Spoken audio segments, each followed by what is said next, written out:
بیوی بار بار ماں پر الزام لگائے جا رہی تھی اور شوہر بار بار اپنی بیوی کو حد میں رہنے کا کہہ رہا تھا، لیکن بیوی چپ ہونے کا نام ہی نہیں لے رہی تھی۔ بار بار زور زور سے چیخ چیخ کے کہہ رہی تھی کہ میں نے انگوٹھی ٹیبل پر ہی رکھی تھی اور تمہارے اور میرے علاوہ اس کمرے میں کوئی اور نہیں آیا، انگوٹھی ہو نہ ہو ماں جی نہیں اٹھائی ہے۔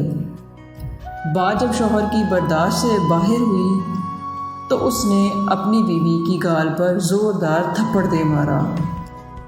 ابھی 3 ماہ پہلے ہی تو میری شادی ہوئی تھی، بیوی سے شوہر کا تھپڑ برداشت نہ ہوا، وہ گھر چھوڑ کر جانے لگی اور جاتے جاتے شوہر سے ایک ہی سوال پوچھا کہ تمہیں اپنی ماں پر اتنا یقین کیوں ہے؟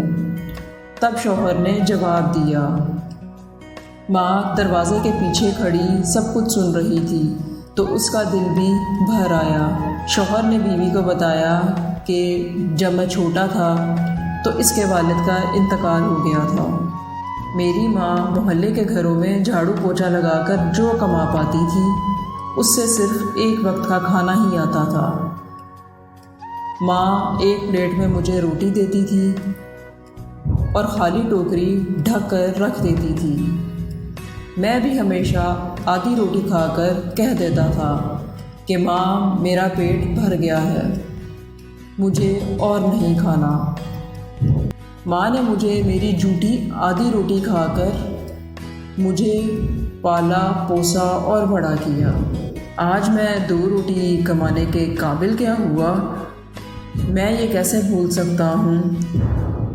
ماں نے عمر کے اس حصے میں اپنی خواہشات کو مارا ہے۔ وہ ماں آج عمر کے اس حصے میں انگوٹھی کی کیسے بھوکی ہو سکتی ہے؟ یہ تو میں کبھی سوچ بھی نہیں سکتا۔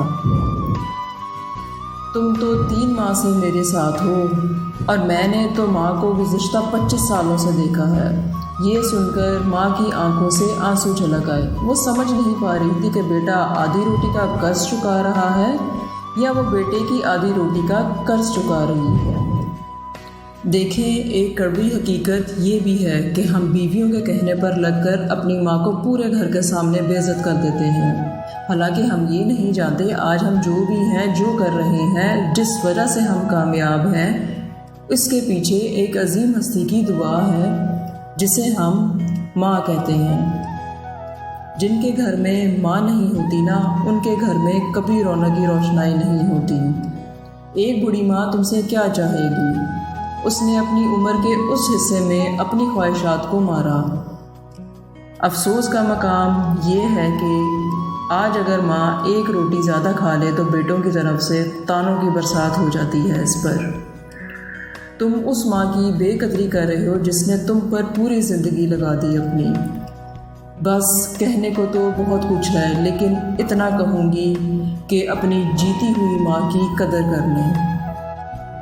یہ وہ جنت ہے جو آپ کو مرنے کے بعد بھی نہیں ملتی۔ اللہ پاک سب کی ماں کو سلامت رکھے، آمین۔